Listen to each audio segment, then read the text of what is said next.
અને હવે આપ સાંભળશો પંચમહાલ જિલ્લાનો સમાચાર પત્ર, જેના લેખક છે વિપુલ પુરોહિત. પંચમહાલ જિલ્લામાં પંચ મહોત્સવની શાનદાર ઉજવણી બાદ ઉત્તરાયણ પર્વ પણ જિલ્લાવાસીઓએ મન ભરીને માણ્યો. ચાઇનીઝ તુક્કલ ઉડાડવા સ્વયંભૂ રીતે બંધ પાળ્યો હોય તેવા દૃશ્યો રાત્રિના અંધકારમાં જોવાયા. બીજી તરફ 3 દિવસ મિની વેકેશન જેવા માહોલને પગલે લોકોનો બહારગામ ફરવા જવાનો સિલસિલો પણ જોવા મળ્યો હતો. જલેબી, ઊંધિયું, ફાફડા અને પતંગ દોરીના ભાવો વધેલા હોવા છતાં ઉત્તરાયણના આગલા 2 દિવસોમાં બજારોમાં લોકો ખરીદી કરવા ઉમટતા મેળા જેવો માહોલ જોવા મળ્યો હતો. બીજી તરફ આકાશી યુદ્ધના આનંદમાં પશુપંખી માટે નિર્માણ થતી આફતો સામે કરુણા અભિયાન હેઠળ સારવાર અર્થે 1962 કરુણા એનિમલ હેલ્પલાઇનની 25 ટીમો બનાવી પંચમહાલ જિલ્લામાં કામગીરી કરાઈ હતી, જે અંતર્ગત 39 પશુ પક્ષીઓને સારવાર અપાઈ હતી.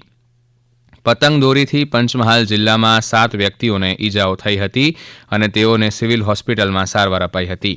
આ દિવસોમાં દાન પુણ્યનો પણ ખૂબ અનેરો મહિમા હોય ગાયને ઘાસ અને ઘૂઘરી ખવડાવતા નગરજનો જોઈ શકાયા હતા. જીવદયા પાંજરાપોળ ગોધરાના ગોધરા શહેર, કાલોલ, વેજલપુર સહિત 21 સ્ટોલ લગાવી પશુ પક્ષીની સારવાર સાથે દાન સ્વીકારવાની ઉમદા પ્રક્રિયામાં જોડાયા હતા. પંચમહાલ જિલ્લાના પાવાગઢ શ્રીકાલી યુવક મંડળ અને સ્થાનિક લોકો દ્વારા ઉત્સાહભેર 2016થી ઐતિહાસિક 2 દિવસીય પાવાગઢ પરિક્રમા પદયાત્રાનું આયોજન કરાય છે.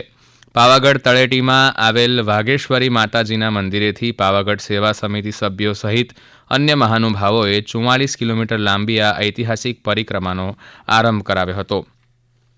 સુપ્રસિદ્ધ યાત્રાધામ પાવાગઢને પ્રવાસન ધામ તરીકે વિકસાવવા માટે અને સ્થાનિક લોકોને રોજગારી આપવાના આશયથી છેલ્લા 8 વર્ષથી યાત્રાધામ પાવાગઢની તળેટીમાં આવેલ ઐતિહાસિક વડા તળાવ ખાતે ગુજરાત રાજ્ય પ્રવાસન વિભાગ અને પંચમહાલ જિલ્લા વહીવટીતંત્રના સંયુક્ત ઉપક્રમે યોજાતા પંચમહાલ જિલ્લાના સૌથી મોટો મહોત્સવ એટલે કે પંચ મહોત્સવ તારીખ 2 જાન્યુઆરીથી 4 જાન્યુઆરી દરમિયાન યોજવામાં આવ્યો હતો.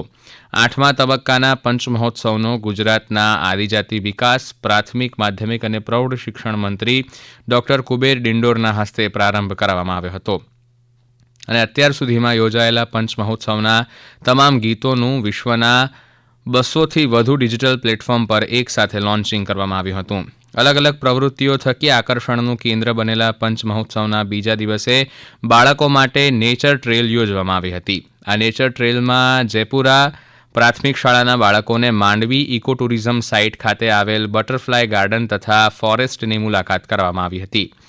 રાજ્ય સરકાર અને જિલ્લા વહીવટીતંત્રના સઘન પ્રયાસોથી પંચ મહોત્સવને રાષ્ટ્રીય તથા આંતરરાષ્ટ્રીય કક્ષાએ પ્રસિદ્ધિ મળી હોય આ દિવસો દરમિયાન પાવાગઢ યાત્રાધામના વિકાસ પર અને માંડવી ઇકો ટુરિઝમ સાઇટ પર બનેલ ફિલ્મનું નિદર્શન પણ કરાયું હતું. દિવ્યાંગજન સશક્તિકરણ વિભાગ, સામાજિક ન્યાય અને અધિકારિતા વિભાગ મંત્રાલય ભારત સરકારની એડીપ યોજના અંતર્ગત દિવ્યાંગજનો માટે વિનામૂલ્યે સાધન સહાય વિતરણ કેમ્પ મોરવા હડફ તાલુકામાં આવેલી પુષ્પદીપ હાઈસ્કૂલ ખાતે યોજાયો હતો. આ કેમ્પમાં 318 લાભાર્થીઓને અંદાજિત 34 લાખથી વધુના 21 પ્રકારના સાધન સહાયનું વિતરણ કરી કુલ 444 સાધનો આપવામાં આવ્યા હતા. દેશના ગૃહ અને સહકાર મંત્રી અમિત શાહના હસ્તે દેશભરમાં 10,000 નવીન એમ્પેક્સ ડેરી અને ફિશરીઝ સોસાયટીઓનું ઉદ્ઘાટન કરાયું હતું. જિલ્લા રજિસ્ટ્રાર સહકારી મંડળીઓ ગોધરા, પંચમહાલ જિલ્લા મધ્યસ્થ સહકારી બેંક અને પંચમહાલ ડેરીના સંયુક્ત ઉપક્રમે આ કાર્યક્રમનું આયોજન કરાયું હતું, જેમાં જિલ્લાની નવીન 2 સહકારી મંડળીઓને રજિસ્ટ્રેશન પ્રમાણપત્રક, ચેક સહાય તથા લાભાર્થીઓને રૂપે, કેસીસી કાર્ડ, માઇક્રો એટીએમ વિતરણ કરાયા હતા. હમણાં જ આપ સાંભળી રહ્યા હતા પંચમહાલ જિલ્લાનો સમાચાર પત્ર, જેના લેખક હતા વિપુલ પુરોહિત. પ્રસારણ આકાશવાણીના અમદાવાદ વડોદરા કેન્દ્ર પરથી કરવામાં આવ્યું. નમસ્કાર.